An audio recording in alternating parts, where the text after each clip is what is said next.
FEN, Conseil fédéral du 3 septembre 92. Alors, la FEN a donc exclu le SNES et le SNEP en Conseil fédéral. Le SNES et le SNEP ont attaqué en justice et ont obtenu satisfaction en disant, du tribunal, le tribunal disant c'était pas au Conseil fédéral à les exclure, les statuts prévoient que c'est le Congrès qui peut les exclure.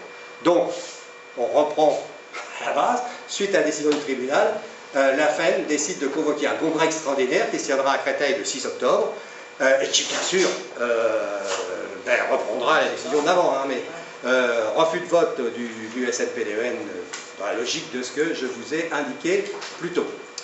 Ce congrès, donc, de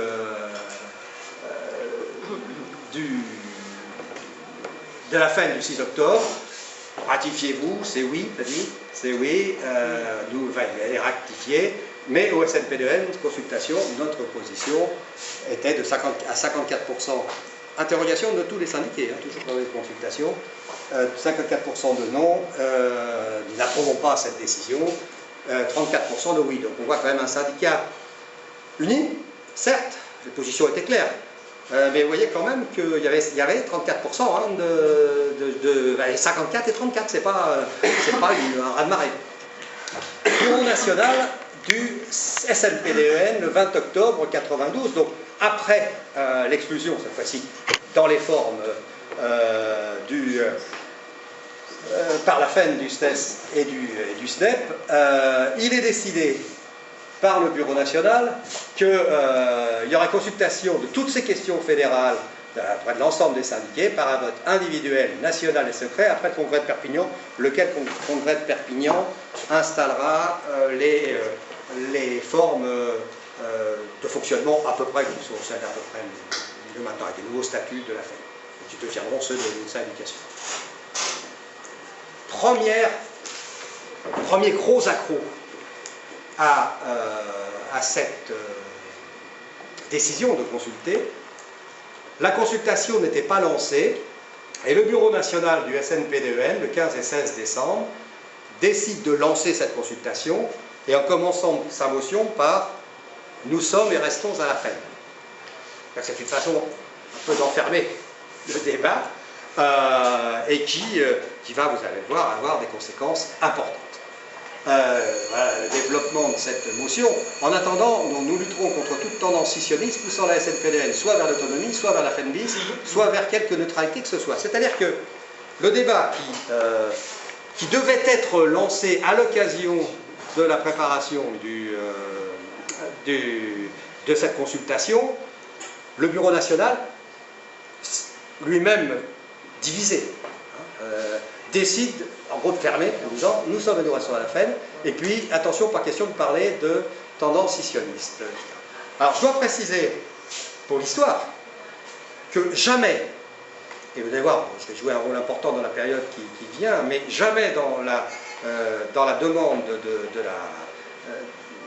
de ceux qui étaient encore plus ulcérés que d'autres, et je parle évidemment des anciens militants Unité Action, mais pas seulement, de tous ceux qui étaient ulcérés par ce qui se passait, jamais, à aucun moment, il n'y a eu de texte ou de demande de quitter la FEN pour aller ailleurs. Jamais. C'est-à-dire que jamais dans le syndicat ne s'est posé la question d'adhésion à la FSU. Il y a eu des tendances vers une autonomie provisoire du SNPDEN, mais jamais vers la FSU. Alors, vous voyez donc le Bureau national, à l'époque, la majorité du Bureau national, en gros 2 tiers du Bureau national, essentiellement évidemment avec l'appui du SNPDMP, à la demande du SNPDMP, avaient, eux, fermé le débat. Alors, dans cette situation, notre secrétaire académique, dont votre serviteur, j'ai même le numéro 1 en l'occurrence, lance un appel, disant c'est pas possible de continuer comme ça, nous voulons que le syndicat travaille, réfléchisse réellement à sa situation. Bon, je pourrais vous le lire, hein, le texte. Pour la sauvegarde de l'unité et l'indépendance du SNPDEN, le 22 mars est lancé cet appel. Nous avons cet appel, c'est un appel aux membres du Conseil syndical national, et nous avons 98 signataires, dont 11 secrétaires académiques sur 27 à l'époque, et 5 membres du BN. Donc les choses s'étendent. Ouais. Et nous nous avons une consultation, cette fameuse consultation qui arrive, 63% de maintien de l'adhésion du SNPDEN à la FEN. Moi, je peux vous dire que j'ai voté pour aussi. Vous voyez, c'était pas comme ça que les choses se passaient, c'était pas suffisant. Et la réflexion avait été insuffisante. Alors, on arrive à un moment, donc je l'appelle le psychodrame.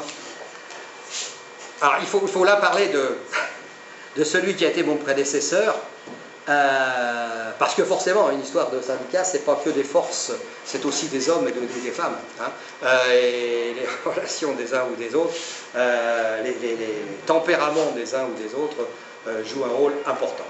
Marcel Pétavy, donc premier secrétaire général du SNPDEN, était un Catalan. Donc avec ce que ça veut dire de type de comportement, un personnage très brillant avec lequel j'ai beaucoup travaillé. Hein, ça n'est pas négatif, mais ça n'empêche pas de connaître les gens avec qui on travaille. Et qui nous fait le coup dans un conseil syndical national, donc en mai 93, de dire bah, si vous ne venez pas à moi, je démissionne. Vas-y, reprise. Dans la même réunion, personne n'était venu à lui, enfin pas personne, une minorité n'était venue à lui, il reprend sa démission. Et on revient, on arrive, maintenant vous allez voir, parce qu'en août, il va redémissionner. Hein. On va arriver à une position qui a été celle du SNPDEN pendant, enfin qui est celle aujourd'hui du SNPDEN, une politique qui est décidée à consister à dire nous nous recentrons sur nos propres mandats, sur nos propres problèmes, et on essaie d'oublier tout le reste. Ce qui revenait à un certain fonctionnement autonome, hein, et ça aura ses conséquences. Donc voilà la position, et qui sera pendant plusieurs années celle du SNPDEN. Et on arrive à l'été 93. Alors c'était le 26 août, nous avions une réunion prévue du Bureau national élargi aux secrétaires académiques, c'est à titre qui j'y participais, et aux secrétaires départementaux. On apprend le 25, complètement par hasard, la Pétavy ne nous avait pas prévenus, on apprend le 25, on était réunis, les 11 secrétaires académiques de 3-4 mois plus tôt, on était réunis, et Pétavy savait qu'on était réunis, vient nous voir en disant « Je ne suis plus secrétaire général du SNPDEN, du PAF, je suis remplacé par Robert Bourgeois, qui est quelqu'un de très estimable, mais qui était retraité à l'époque, et un secrétaire général retraité, c'était difficile à faire avaler. D'ailleurs, c'est Bayrou qui à ce moment-là est ministre, et qui nous dira, dira au SNPDEN, maintenant que vous n'avez pas en gros un vrai secrétaire général, réglez vos affaires, puis on se verra après. Ouais, plus de fonctionnement avec le ministère. Nous sommes sur 80 SASD présents ce jour-là, 66 demandent la démission du Bureau national et de nouvelles élections pour partir à zéro, parce que ça devenait impossible. Sachant que nous avions un congrès, là c'est en août, qui était prévu pour avril, Poitiers, avril 1994. Le VN annonce qu'il convoquera, ne démissionne pas, et annonce qu'il convoquera un conseil syndical national dans les 2 mois, lequel évaluera l'activité du BN. C'est ce qui va se produire. Le 19 octobre, Conseil national extraordinaire, le BN fait un compte-rendu de son mandat, une motion de défiance est présentée par 18 académies, donc ça s'étendait de plus en plus, hein, on arrive avec un Conseil syndical extraordinaire, 100 voix pour, 118 contre, à savoir donc les opposants gagnaient, sachant quand même sur les 100 voix, là, il y avait une vingtaine de voix issues du Bureau national, quand même, déjà, donc ce qui réduit par rapport à ce que sera la majorité, ce qui réduit quand même l'importance. Le Bureau national démissionne. Des élections sont organisées en décembre, donc 6 mois avant notre nouveau congrès, hein. Et pour la première fois, c'est qu'une seule élection au départ, mais 2 listes s'opposent. 2 listes s'opposent. Alors, il y avait déjà eu 2 listes du temps du SNPDES, une fois. C'était dans les années 70. Et c'était l'année où il y avait une candidate issue d'Unité Action, qui ne fonctionnait pas en tendance, hein, mais issue d'Unité Action, et où il y avait une autre candidature, et la candidate, Josette Richaud, qui était le proviseur de Paris, avait été élue. Deux listes, et vous voyez l'écart, 130, 112, on retrouve les 18, hein, les 18 voix, on a toujours autour de ces chiffres, 18 voix. Et c'est donc notre liste, alors je vais les présenter, parce que donc la liste des affiches, j'en fais partie. Nous avions constitué une liste qui était autour des secrétaires académiques. C'est-à-dire que, si on regarde bien la liste, et je la regardais encore quand je préparais cet exposé, si on regarde bien la liste, il y avait sur les 28 candidats, il y avait 8 secrétaires académiques. Donc on avait essayé, nous, d'ancrer notre liste sur cela, alors que la liste de Bousquet, donc on pourrait considérer la liste, alors Bousquet était le secrétaire académique de Versailles à l'époque, la liste Bousquet était une liste qui était essentiellement ancrée sur les anciens membres du Bureau national, d'une part, et puis sur une ou deux académies test. Je le disais aux camarades de Lille hier ou avant-hier, il y avait sur les 28 candidats, il va y avoir 5 collègues, par exemple, venant de Lille, qui était un point de force du Bureau national sortant. Ça s'est senti après au niveau des élections, bien entendu. Alors, on arrive, donc, la liste Pétaville l'a emporté, et vous savez que dans ces cas-là, elle emporte tous les sièges. Il n'y a pas de répartition de sièges. Alors, à Poitiers, le congrès qui se tient. Nous avons immédiatement une initiative à l'égard de l'autre liste, donc dès le mois de janvier, vous avez été élu en décembre, à l'égard de l'autre liste, nous avons une initiative en disant, bon, il ne faut pas continuer comme ça, on vous propose de venir avec nous, on refait une liste unitaire,